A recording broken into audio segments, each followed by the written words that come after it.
Hello, everyone. Welcome to another episode of NFA Live. It is good to see you. Thank you for joining. Great to be joined as ever by Ben and Rob. Ben, how are you doing? Pretty good. How about you? I'm all right, thanks. I'm all right. I'm sort of cautiously optimistic. Bitcoin is back over 100K. Everything's fine. Rob, how are you doing? Yeah, everything's good. Market looks good after the announcement by Jerome Powell yesterday. So maybe we're in the right place at the right time. Yeah, let's hope so. Let's hope so. Well, let's dive in and talk about that. So, folks, here's what we'll do. We've got a few things that we're going to talk about.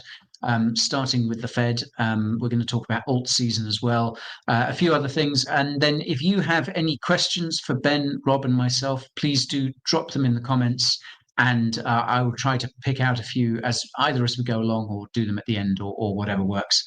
But yes, leave your questions in the comments, and don't forget to hit the likes as well. And you can subscribe to Ben and Rob if you're not already. You almost certainly already are, but if you're not, go ahead and hit that subscribe as well. Okay, Ben, can I start with you? Just ask for your thoughts. So, as Rob mentioned yesterday, Jerome Powell was very much on brand. Didn't raise rates, which was what everyone was expecting, but the market seems to have reacted quite well to that. So, what was your take on it all? And if you had to, where do you think we might go from here? I mean, it's honestly more of the same. I think it's kind of the cycle where Mm. everyone wants really alts to outperform Bitcoin, and it's kind of the cycle where Bitcoin just keeps doing better than most things. Um, I guess it's a little interesting because the Bank of Canada announced that they are ending quantitative tightening, and so my guess is that we will see the Fed follow suit later this year. Um, I think the Bank of Canada started lowering rates before the Fed did, by like a month or two, and so maybe this whole like QT thing will be kind of similar, right? Where the Bank of Canada starts first, and then perhaps in a meeting or two, the Fed will announce something similar. I think from the Fed's perspective, you can't necessarily blame them for not stopping quantitative tightening real GDP is still doing pretty well. Initial claims today came in really low, right? I mean, back down to near 200,000. Mm. Um, Inflation is starting to trend back up over the last 3 months. So, I mean, I don't really think you can blame Powell for it. And I think they made the right decision in not lowering rates. I mean, I would assume they'll probably lower rates again at some point in the next year, but um, it's kind of at that phase where they've already lowered rates by 100 basis points. Why not just wait and see what the market's going to do, rather than trying to, get too loose with policy or be too hawkish. I think they're kind of still in that sweet spot right now where, they're back at 4%. I guess the real question is it sufficiently restrictive? I think that's that's the real question. Is it? It might not be. Which if it's not, then things could start to heat up again relatively quickly. If it's not, yeah, I don't know. I mean, I think in the short term, in the very short term, ETH Bitcoin is at 0.03, and we know last cycle it didn't actually bottom until quantitative tightening ended. But with that said, I mean, it seems like 0.03 would not be the worst place in the world for it to get a bounce, right? I mean, ETH Bitcoin has bounced a ton over the last few years. It's not like all those bounces required QE to bounce. So I think in the very, very short term, you might see it come a little bit off of 0.03. Um, I guess the question is, like, will it just be a repeat of last year where it kind of like bounces up in Q1 and then it bleeds back down again in Q2, Q3? So I'm still of the opinion that in the very short term, in the very, very, well, I look, Bitcoin dominance is basically back at 60, right? So I think you might see it Mhm. sweep 60, perhaps get another pullback below 60 again as altcoins probably see some type of relief against Bitcoin. It's one of those things where like alts were struggling so much going into the meeting that then the Fed didn't begin quantitative easing, or they didn't announce an end to QT. Everyone freaks out. And in the short term, we've actually seen all Bitcoin pairs go up, right? Like they're up, a couple percent over the last day. So some of those times, like, while the trend may ultimately remain intact, in the very, very short term, you can see sort of counter trend moves. So my ultimate guess is that Bitcoin over the next few months, until quantitative tightening ends, will likely still do better than most of the rest of the asset class. And only a few that are already doing well against Bitcoin will continue to do well against Bitcoin. But I would suspect that the altcoins that are not doing well against Bitcoin, which is a majority of them, if you look at like the others Bitcoin chart, my guess is that those will continue to do poorly against Bitcoin, and Bitcoin will continue to kind of be the king, right? And show that it provides better risk adjusted returns than everything else. If you rewind back to like 2022, the end of 2022, and then throughout all of 2023 and all of 2024, there's been this thought that I think a lot of people had, was that alts would outperform Bitcoin in a bull market.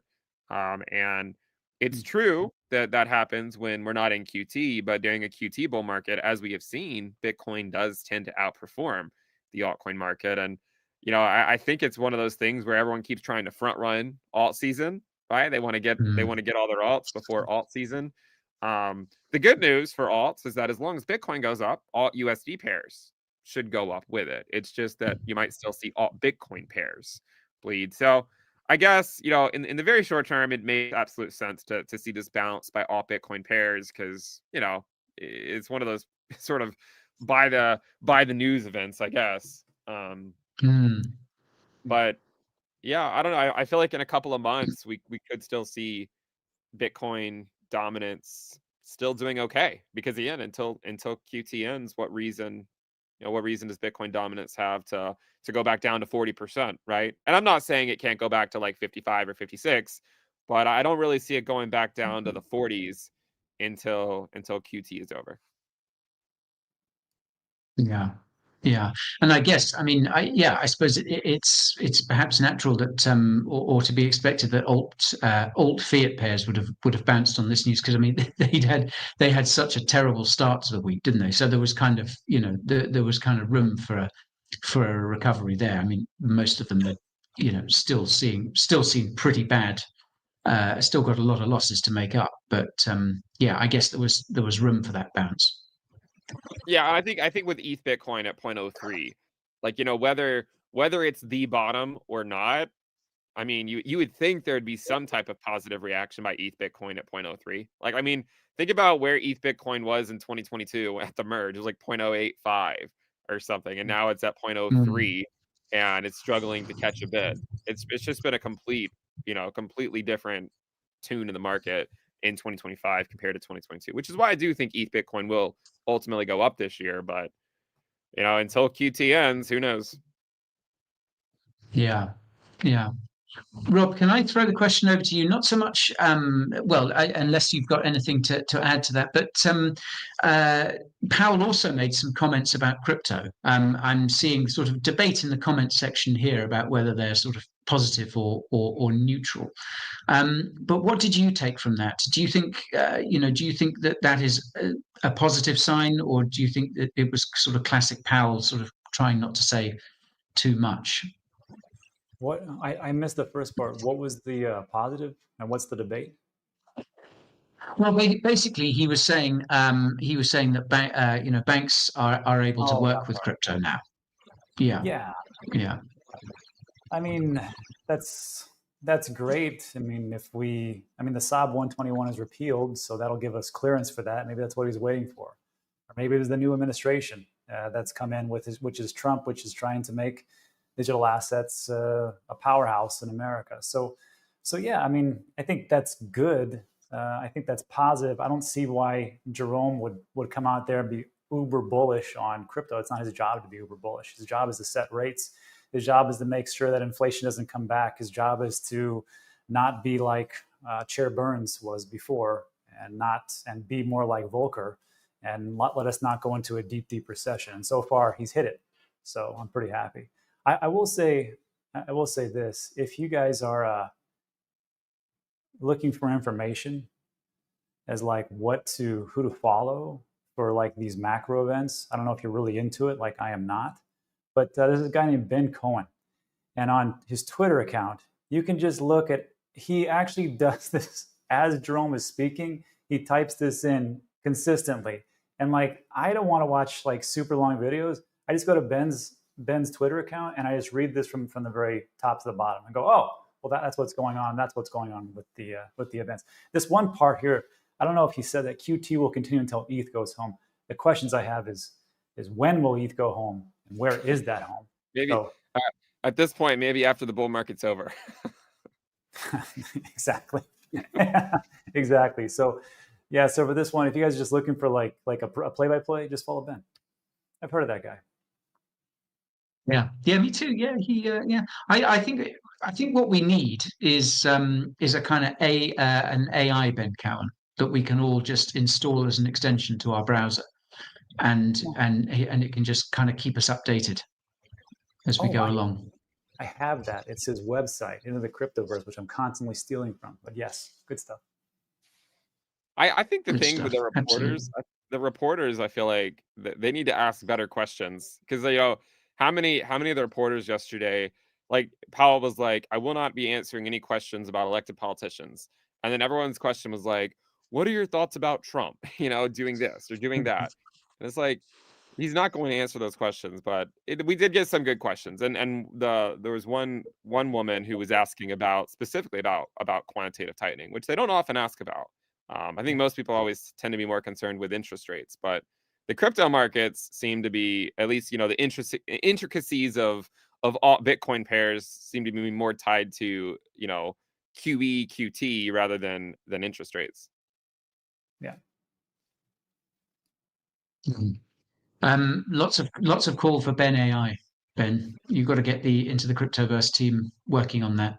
It's the tool we're all missing. Well, if you are looking for a job, anyone watching, and you want to start a new company, just create a company that creates AI personalities, and if it's good enough, then maybe I'll use that.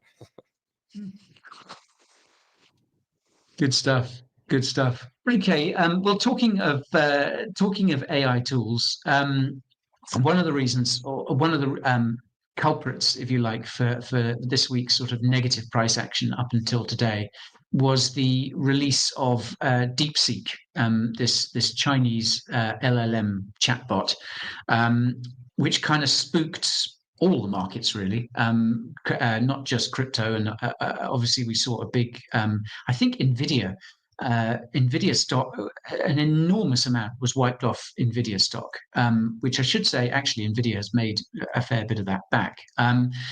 But yes, so my question to you guys is that this DeepSeek kind of spooked the markets, because it appears that China has been able to basically make ChatGPT a better ChatGPT for an absolute fraction of the cost, and they've gone and open sourced it, which is now sort of calling into question the whole AI bubble, if you want to call it that.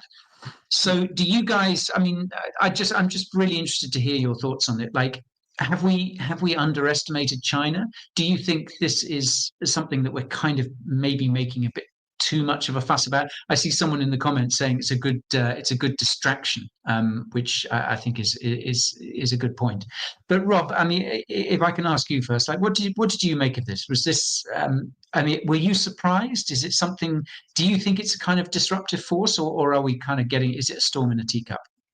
There's a lot to unpack there. And on the day when everything went down, we talked about this in the channel, which I said, you're going to hear about how DeepSeek did things cheaper.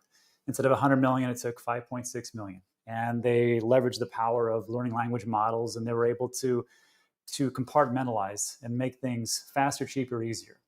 And that, of course, they did that without the NVIDIA GPUs. That's the whole story. And of course, that's why NVIDIA went down. NVIDIA is the number one as far as like by market cap, is enormous. So when people heard about this, they thought, okay, that's it. The bull run's over. It's going to collapse. And the market, the more I'm into not just crypto digital assets, but the equities market, the more I realize just how skittish the market is and how, unfortunately, I don't want to say weak, but I just want to say how scared and tepid they are when these types of stories come out. And I said, as time goes on, we're going to figure this out, that maybe this isn't the big story. Maybe there's something behind it. So like when people were talking about this, they were like, well, is this America's like Sputnik moment? Because America with OpenAI, they were, killing everything with ChatGPT and was going to make all this money. And now we have a competitor, not Russia now we have China, and they did it at a fraction of the cost. But the question that I have is this, can we really trust China with what the information that they bring out? And if we can really trust that, is that what they were doing? And was that just a distraction? So when I see this, I'm like, well, this is great. And people will say, well, this is awful for the markets. If it's true, I think it's good for the markets. Do we really want OpenAI to have that stranglehold and that monopoly, and we have to pay so much to them? Or is it just like, well, here's an example. Computers back in the early days of like the late 80s, early 90s, super expensive, right? And then all of a sudden they were outsourced and we can make them super cheaper, faster, easier. And of course, a lot of those were over in different countries. And when they made that, everybody had a nice computer. Whereas before in the 80s and 90s, you didn't have a nice computer.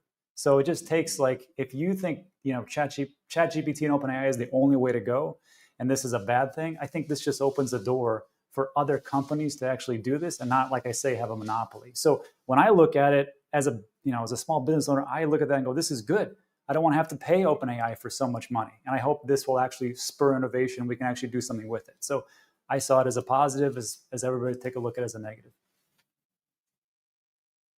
That's a great take. It's like, competition ultimately benefits the end user, benefits the consumer, doesn't it? If you're driving prices down, and if one company has a monopoly. I mean, obviously, since ChatGPT came out, everyone's sort of been rolling out their own AIs, but like ChatGPT, I think is still the market leader. But yeah, we don't want a monopoly, whether that's an American company, a Chinese company, or any company from anywhere else for that matter. Ben, what was your take on it? Did you feel that it was a seismic moment, or is this something that we're getting maybe a little overexcited about prematurely? I think it's kind of like what Rob was saying. It probably depends on if we can trust what they're telling us. I saw some people speculate that, I think Elon Musk was one of them, but not just Elon, but a few other guys too that were, might have some insight. We're sort of speculating that they're actually using, a lot of NVIDIA GPUs that they just can't talk about because of the export controls in place, right? So sort of pretending like they're doing it. It was not nearly as expensive, but I also saw a recent thing about it where they were looking at the accuracy of it, and the accuracy was actually a lot lower than ChatGPT. So it's kind of hard to know. I do think, regardless of whether either of those things are true, I think regardless, it's kind of a wake up call, right? For maybe people in the United States that think they're going to just be the only leaders on this. Clearly China is going to play a role, and maybe we have been underestimating them. I think a lot of people have underestimated China to some degree because the stock market in China has been really bad for a really, really long time. And so maybe it hasn't been the focus, but I think it's probably a wake up call. And at the end of the day, more competition it'll be good thing for consumers because, it lowers prices, right? It lowers prices. I mean, I think it would be a good thing ultimately for consumers if we can get the cost down so that it can be something that, more and more people can actually use. And also it would, help reduce the amount of energy needed to really power. I mean, think about how many of these companies are actually operating at major losses right now because they haven't figured out how to actually monetize it to make a profit. It's more so just building out the infrastructure now. So I think on one hand, it's hard to know if we can trust what they're actually saying. But on the other hand,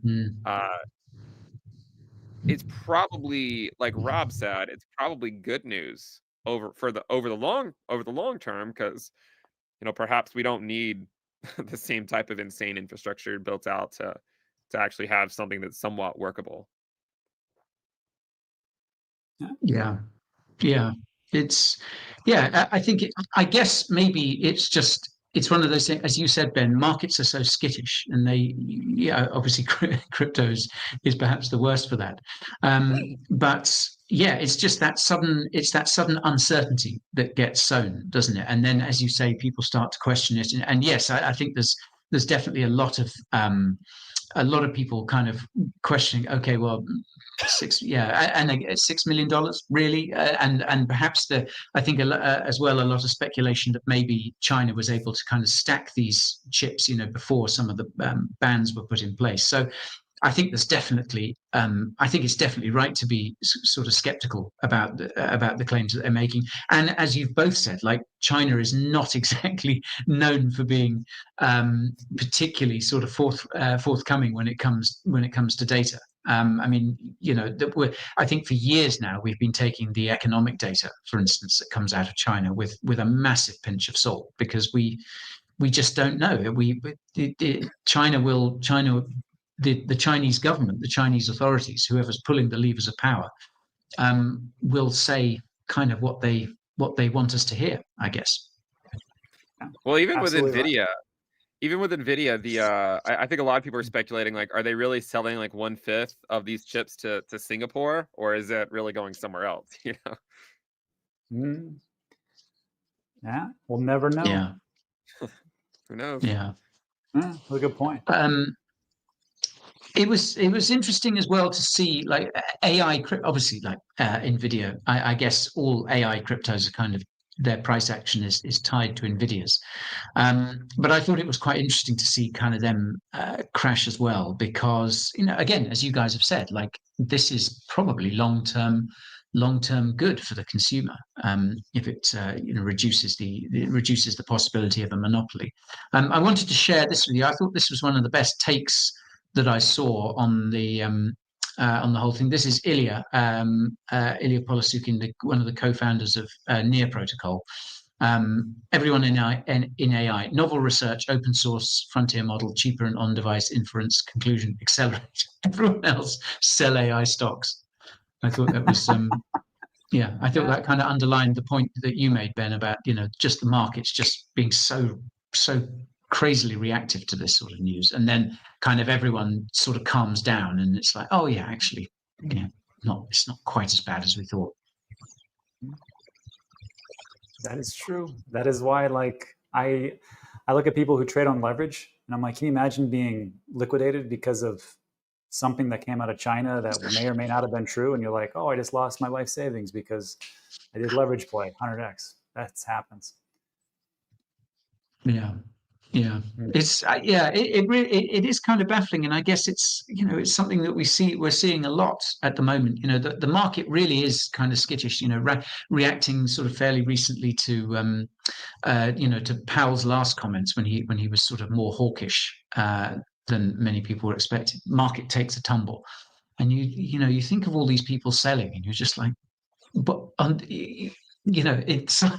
it is just crazy when you think that, like, really all you need to do is buy and hold. That's the strategy that usually works out. But then I guess everyone has their priorities. Everyone has their chasing a different goal. But it does seem crazy, and that's before you factor in all these degenerates going long or going short and getting wrecked when it goes the other way. Absolutely. We'll see how it all plays out. Yeah. Chill out on the leverage, people, please. But that leads me to the next question I wanted to put to you guys, and that just kind of relates to what we've been talking about a little bit in terms of market sentiment. And I've spent more time than I should on crypto Twitter over the last couple of days, and it's tough. People are, but there's a lot of despair, but there's a lot of also people bull posting and things like that. There's a lot of uncertainty, but a lot of people are saying that the crypto market has already peaked. Altseason, if such a thing exists, has come and gone, or is cancelled. And a lot of people saying this time is different. The 4-year cycle of crypto is broken or has changed or whatever it may be. What are your guys' thoughts on that? Bearing in mind, of course, that Bitcoin is currently around about $105,000 a pop. Ben? I mean, as I say, the bears sound smart, the bulls make money. I think that, I mean, if it's going to be a normal right translated cycle, then Bitcoin should start to move up in February or March. Kind of like what it did last year, where it kind of stalled out in December, January, and then December 2023, January 2024, and then it started moving again in February. So I mean, I think it probably makes the most amount of sense to sort of hope for the best here and see if we can break out. I'm guessing that maybe what's happening right now is the market is kind of like waiting until the labor market release next week. We saw that a lot last year where, it would kind of consolidate right below the highs and then wait for the labor market data to come in. And if it was good labor market data, then Bitcoin would go up. And then if it was bad labor market data, then Bitcoin would go down. So I would say, like, it's easy to think this time is different. And it's always possible that it could be, right? You could get a left translated cycle, but I think that the time to think about a left translated cycle would be like if it's April and Bitcoin still hasn't put in a new all-time high, right? If we're out in February, March, and April, if we go through those months and we're still not seeing new all-time highs, then it certainly would raise the likelihood that this time is different. But hopefully it's not. As far as alt season, I think a lot of people sort of look at 2021 and they were just expecting that altcoins were going to just take off against Bitcoin the minute 2025 started, right? Like, and Bitcoin dominance was going to collapse just like it collapsed at the beginning of 2021.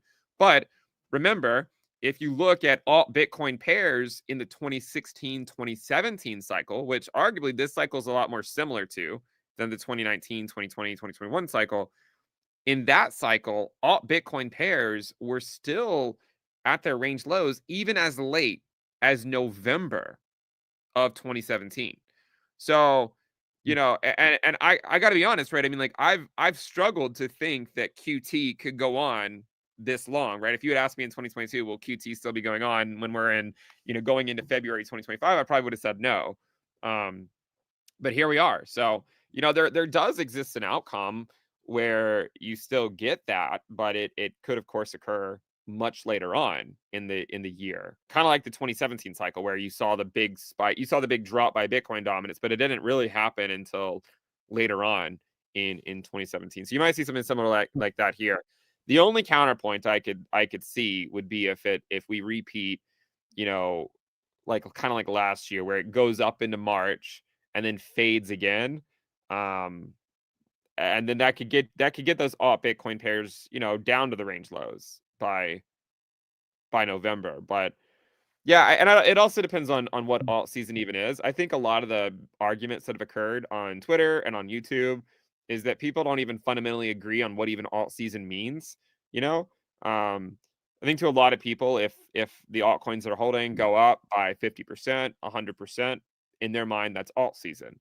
Right. But I think in a lot of people's minds, alt season is when Bitcoin dominance is collapsing because the altcoin market is just going up several 100%. Like every altcoin is going up like 100% a week, basically. That's really the alt season that I think people are actually looking for. So my guess is that type of alt season is at least delayed until quantitative tightening is over. And but again, that doesn't mean that the USD valuations can't go up. It's always possible that USD valuations go up if Bitcoin goes up. But I think the elephant in the room is that if the altcoins going up requires Bitcoin to go up first, why wouldn't you just hold Bitcoin instead? Right? That's kind of that's sort of been the argument for the last 3.5 years, right, behind the whole Bitcoin dominant stuff. Is like, well, if the altcoin market requires Bitcoin to go up, why not just hold Bitcoin instead? And I think that's kind of the same thing. As much as as much as people want the market conditions to change, maybe they just aren't going to just yet. What do you make of it? And as a kind of additional part of the question, talking about altcoins, is this cycle maybe slightly different because the number of altcoins has just grown exponentially? I mean, Ben was sort of pointing out the similarities to sort of 2016, 2017, which I think is right. But I think what has massively changed, or one of the big changes now, is that there's just so many of these damn things. And is that going to cause fragmentation? Can we even have an alt season if the pie has grown that large? Do you know what I mean? Are we just going? Is it just going to be a case of like some are going to do well and everything else is not? That is a great follow-up question, and this is actually what some of the things that I'm worried about because there's so much out there. If you throw this up real quick, if we take a look at, because I know like when some people look at their portfolio, they're like, well, mine's up so much. Mine's up so much, like Solana, for example, right? When we had a low of $9-10, then this is just the primo example. I'm not going to talk about, some other different coin that's out there like EOS or something that is still lagging. But it just takes Solana. It went from $9-10 up to 240, right? Everybody's like, ooh, look, this is great. And then it fell down again. But as of right now, if we're taking a look at like just how far away it is from the all-time high, Solana is still 18-19% away from its all-time high. Everything's actually away from its all-time high, for the most part, except for Bitcoin. So when we take a look at that, we're like, well, when is altcoin season going to start? Because, the return on investment for some of these have been fantastic. But again, I think, and we said this, which is, it's only going to be in the fastest horses. It's not going to be in all the different ones that are out there, like you just talked about, Guy. But getting back to what Ben said, as far as like, this feels like 2017. If you take a look at the ROI, this is my favorite one. Take a look at the ROI after a halving. So you've got cycle, this is our cycle right now. Let me just remove these. So the ROI of the halving, you're at 1.62. And but we're just taking a look at Bitcoin. If you take a look at the last cycle, it doesn't match up. And this, of course, is the one from 2021. But if we overlay the one from 2017, I get rid of this, it's pretty much tracking the way it was. So this would be an indicator of like, for Bitcoin, yes, this is exactly what we're talking about. But to your point, Guy, and there was a great video from the Altcoin Daily brothers. They talked about just how much dilution there is for all these coins that are out there. And the difference between 2017 then, well, obviously 2017 and now, we just took a look at the similarities, but the difference is there's so many worthless nonsense trash out there that people are gambling on that we got stuff like this. A person, not like a group of people or like AI, a person mints 18,000 tokens on Pump Fund. He gets $3.8 million. He creates an average of 12 tokens per hour until he goes to bed, and then repeats the process. This is from Dune Analytics. And this is one user, Evelyn233. The first was on November 6th, world's largest token, deploy the launchpad, and off we go. So like when I see like this, there's too much dilution. Before in 2017, remember those times, guys? When we had these things called ICOs? Oh, it was a great time. And everybody got into ICOs that could get into ICOs, not Americans, because we were exempt from that. But those people crushed it. And that was only like a couple thousand. Now you're talking about 18,000. And now you're talking about like 10,000 a day on Pump Fund. And if you've ever gone there, you know what I'm talking about. And that's just those. And I know you guys have gotten offers to talk about nonsense or maybe even some decent projects. And it seems like there's like one a day. And that's just me. My channel's not like your guys'. So when I take a look at this, I'm like, is this really going to, when does alt season come? Until somebody shows me otherwise, we're still following the 4-year cycles. However, there is one person that showed me that this could not be true. And that was Wes. He's from this one called Smart Money Tracking. He uses this website called Nansen. I'm not promoting it, but they have this thing called a Smart Money Stablecoin Indicator. And when these like hedge funds and these funds like Pantera Capital, they track them all. And when they go back into stable coins, it means they're selling off their altcoins. So when things go high, and we saw this is in July 2021, and they were selling into 2022, which was the time to do it because just like Ben talked about, in 2021, actually, no, Ben, I think you were talking about 2017 or 2018. But 2022, they started to like sell off into January, February, March, and that's when the stable coins went higher. And now over here, stable coins are going lower because they put it into crypto, and now it's taking off just a little bit again, just like back here. So will it keep happening? I don't know, but that's just an indicator that makes me think and step back. Maybe this is different. Am I going to sell right now? No, but it makes me really want to do some more research into what could potentially happen. But again, until the 4-year cycles expire, then it's still the same thing. But it does concern me. Yeah, it can. Yeah, it concerns me too. And well, I'll throw up a couple of comments on the matter. I think are great. But yeah, what a way to make a living, launching tokens, dozens of tokens on Pump.Fun every day. Mind you, he's made good money out of it. But that's a job you could only have in 2025, isn't it? Yeah, it must be one of those. Like, don't hate the player, hate the game, right? Absolutely, exactly. Absolutely. Yeah, it's it is. I really think like there is that. Well, I guess there's two sort of fundamental factors that have altered the market since last cycle, and I think if you like, perhaps the more positive one is spot Bitcoin ETFs and spot Ether ETFs, but they haven't done as much. But those spot Bitcoin ETFs a year ago really shook things up, I think, and have really obviously benefited Bitcoin, and really Bitcoin only. And then we had the counterpoint last year of Pump.Fun coming along and just what's the term that I keep hearing now? Flooding the zone, which I think is a political term. I think sort of Trump and his team are fond of that. You just flood the zone, and I think they use it in relation to the media. But you just put out so much news that media outlets can't sort of deal with it, and they can't report it all. And it kind of feels like Pump.Fun has done just that, doesn't it? It's just flooded the zone. Largely, it has to be said, with sewage, and it just gets so much harder to pick out a gem amidst all the turds, I guess, to put it kind of bluntly. I got to use that. Thanks, Guy. I'm going to steal that from you. The one thing that has not changed. He's talking about like the 4-year cycle, right? Well, the one thing that has not changed is how we all tend to then sort of because with people launching all these meme coins, even the president launching a meme coin, going from strategic Bitcoin reserve to strategic crypto reserve, right? We always seem to lose our way in post-halving years, right? And it always sets up the midterm year bear market. So it's kind of like you can kind of see the same thing happening again, right? By the end of the year, we're probably gonna be like, yeah, we probably focused on too much of the garbage rather than what actually mattered.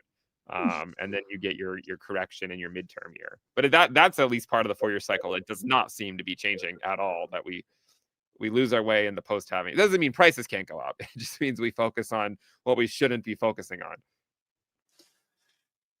Yeah. This is very true.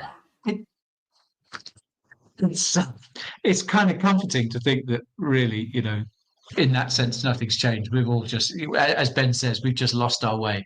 We've just deviate. We do it every time. We never learn. And the same thing plays out.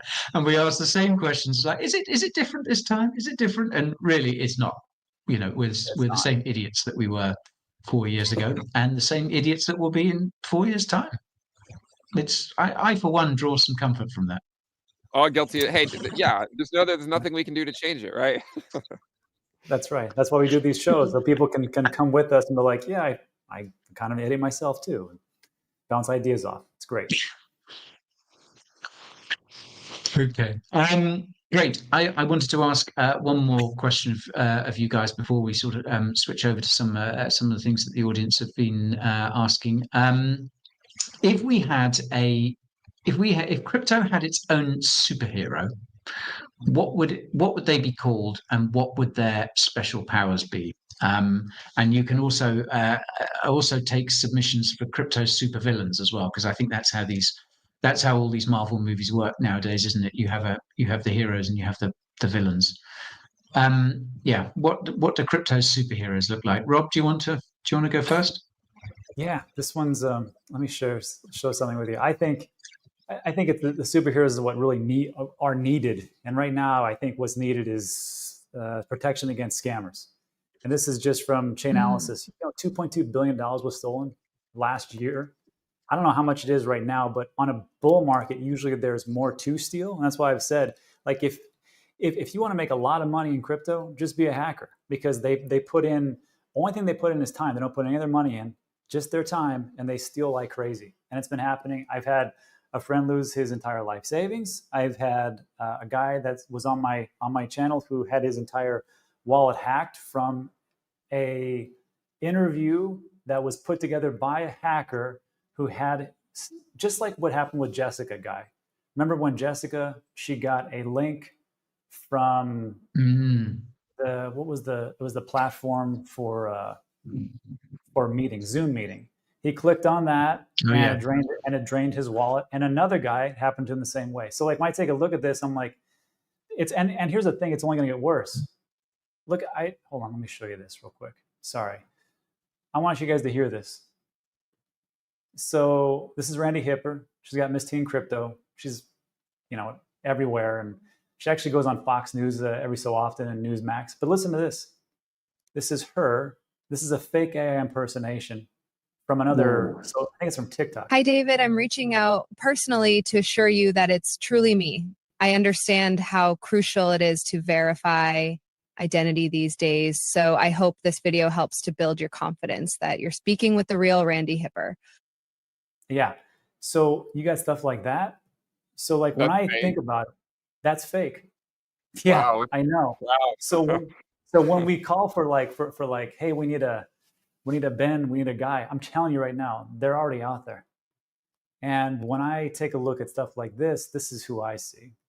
We need like more people to help protect us, like Block Guardian, I guess we call them, somebody who can protect us against the scammers and the hackers. And even as smart as we all think we are, even if we're having a bad day or we're tired, it can happen. It happens constantly. So there's this one. I think that would be the big one. Also, I think we need somebody to help us against rug pulls, which are happening more and more, especially with the pump fund.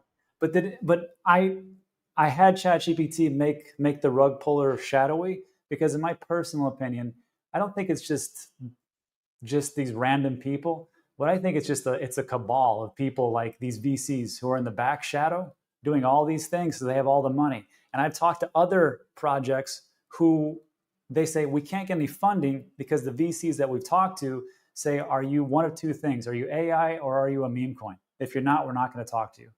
And of course, that's why. So then if we have something like that, we need Captain Hodl or something. And then the last one we need is a rugger for a rugger.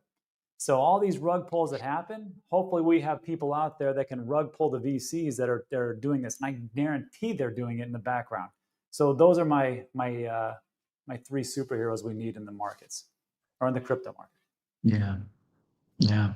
Well said, Rob. Well said. Absolutely. Yeah. I mean, it's a problem that kind of never goes away, does it? And like, the only defense from it is to be wary. I think you make a really good point. Like I've said this a few times to people about when you're tired and things like that. I think this is what gets so many people, and so many people who are otherwise like really smart and savvy.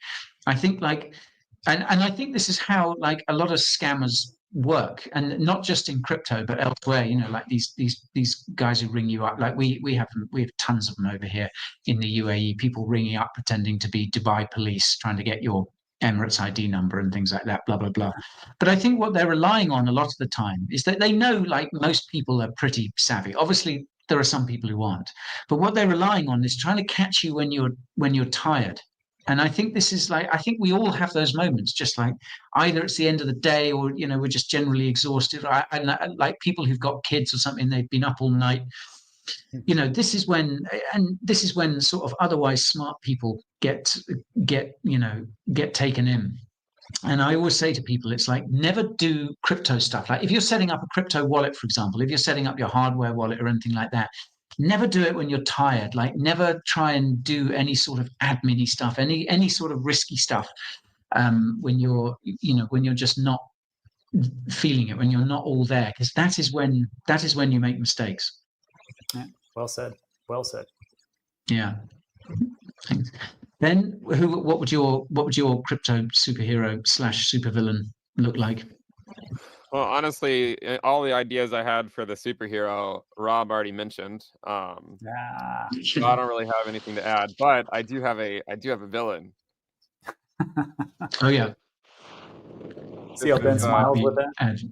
This is it's called Mirage Man, and I overlaid on the chart of others Bitcoin, because what he does is he convinces you that your meme coin is more valuable than Bitcoin.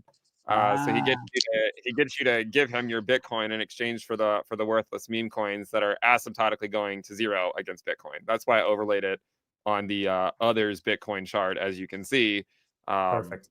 Mirage Man. He creates a mirage that it's the meme coins are more valuable, but they end up just losing their value. And this, honestly, like, this is one of the craziest charts, right? And like, how many times have you heard people say, like, this cycle feels different, than last cycle? Like, it's like, Bitcoin's at 100K, but everyone feels like it's not. Like, it feels like the market sucks, even though the market's actually doing quite great. And I think the reason is because the meme coins just keep going down against Bitcoin, right? Which is very different from what people saw in 2020 and 2021, when the meme coins and altcoins were going up against Bitcoin, right? So that's been a huge difference this cycle.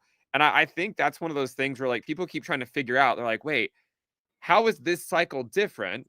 When, if you look at what Rob was showing earlier, right? If you look at the cycle ROI and everything else, right? Like, if you look at all that stuff, it looks like the same that it always does. It doesn't look any different for Bitcoin. It looks the same.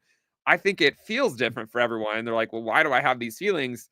It's probably because a lot of people don't own a lot of Bitcoin. They own a lot of altcoins, and the altcoins just keep kind of underperforming against Bitcoin. So I said the villain is Mirage Man. He convinces you that the altcoins are more valuable, and they just keep on bleeding, and he keeps taking your Bitcoin.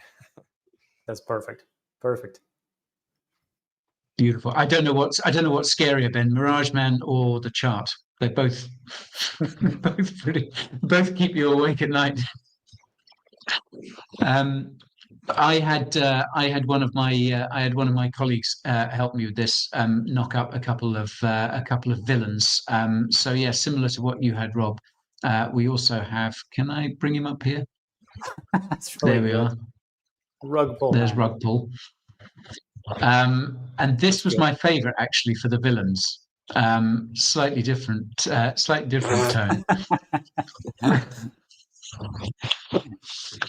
He should. I see. Sorry, Rob.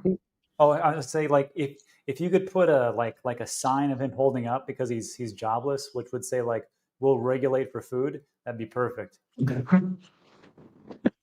Well, he's gone back to MIT. Did you see that? I saw that. Yeah, good for them. Yeah. Oh, and I also saw that the Winklevoss said, if anybody comes out of MIT, we'll want to hire them because of Gary Gensler teaching over there. Yeah. No hard feelings, eh? A little hatred. We also had a couple of superheroes as well. We had consensus mechanism. I enjoyed that one. And then this handsome devil. I don't know if it reminds you of anyone. But I thought Dr. Dominance might sound better. But I like the fact that he. Ben's been working out. Yeah. Dr. Doom, like Dr. Doom. That's great. Very Ben, nice. we'll frame it and print it off and frame it for you.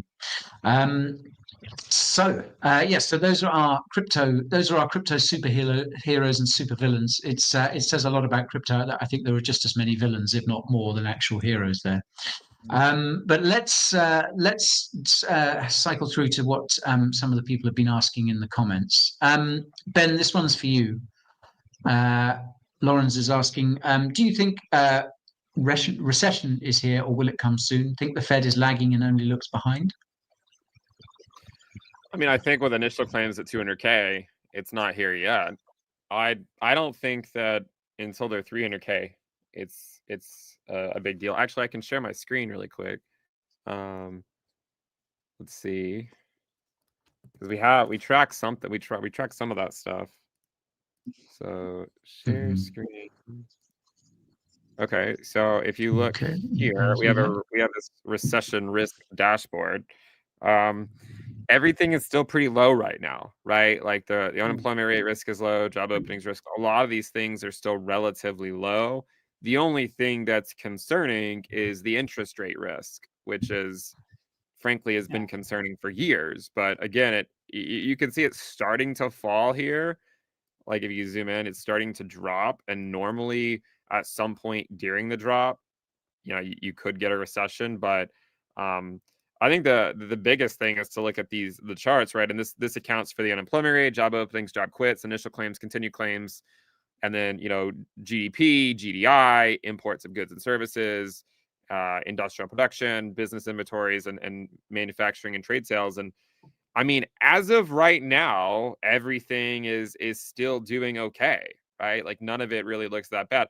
I think the biggest counterpoint for those sorts of things, though, is that in order for that stuff to start looking bad, you have to have the market sell off, because the market leads that stuff, right? So the way it works, right, is the market sells off, and then because the market sells off, then you get layoffs, and because you get layoffs, everything, then you get a recession. I think a lot of people think that there's going to be some secret hidden somewhere where they can see exactly when the recession is going to start by that data. But I think the unfortunate reality is that the market sells off first, and then that leads to layoffs, which leads to a recession, not the other way around. So that's how I would say it. But in the short term, if you were asking, like, is this a recession or not, initial claims are at 200K, right? And that's actually really, really, really low. Layoffs are really low. So until that starts to pick back up, I don't really think you can call it a recession.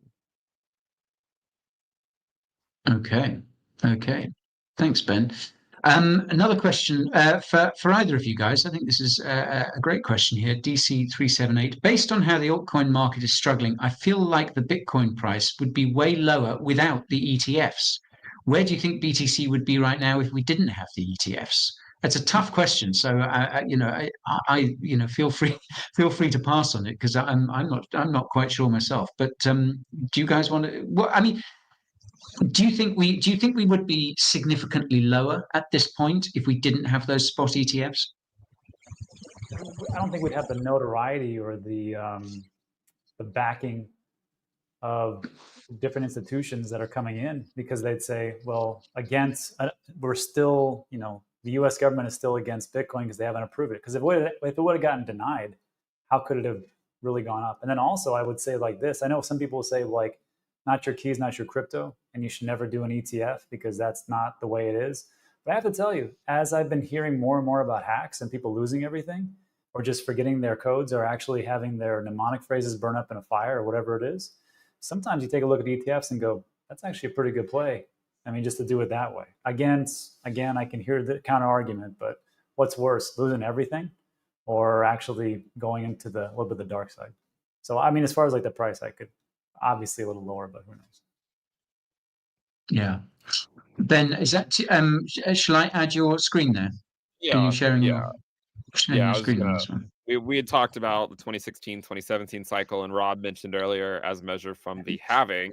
If you measure it from the low, Bitcoin is literally at the same ROI as it was at this point in the 2016-2017 cycle, right? Which is, kind of just mind-boggling to think about. That, I mean, like, look, let's just go down to the exact day, right? So we're on day 813 of the cycle. In 2017, Bitcoin was up 6.8x at this point in the cycle. Today, Bitcoin is up 6.7x, right? So it's one of those things where, like, it's certainly easy to come up with the narratives as to why the price is at a certain level. Like, is it because of the ETFs, or is it because of something else? But I mean, the reality is doing the same thing it did, the last couple of cycles or so. And so nothing has really changed. I think the biggest, actually, if I share my screen one more time, I think the biggest surprise for a lot of people this cycle has not really been Bitcoin. And this next chart will sort of serve as a warning before you put too much weight into charts like this. If you look at Ethereum, you know, once upon a time, it looked like it was tracking the last cycle, right? And then look what happened, right? Like it just kind of stalled out and didn't really continue to track it. So I think, and because Ethereum kind of represents a lot of what the altcoin market is doing, I think that's why people feel so bad. Not because Bitcoin's been doing fine. Bitcoin's been doing what it always does. It's the altcoin market that's not really doing what it did the last couple of cycles, and that's why we just keep seeing them bleed back to Bitcoin. Okay, great. Thanks, guys. A couple of other points I wanted to draw from the comments as well. Oh, yeah, this one. I've heard of this, but I'm not very familiar with it. Are either of you guys? Has anyone seen the reserve demand elasticity indicator released by the New York Fed? It could be good for predicting the end of QT. Are you guys familiar with this? Oh no, I have not been looking at it. But I can take a look. Something it looks like in October. October? Oh, okay. Well, I see a news article from the Federal Reserve Bank of New York that says that there's a news article October 17th that they announced the public monthly publication of a new research product that reserve demand elasticity. Well, I can see it here. There's actually a chart. This looks like the right one.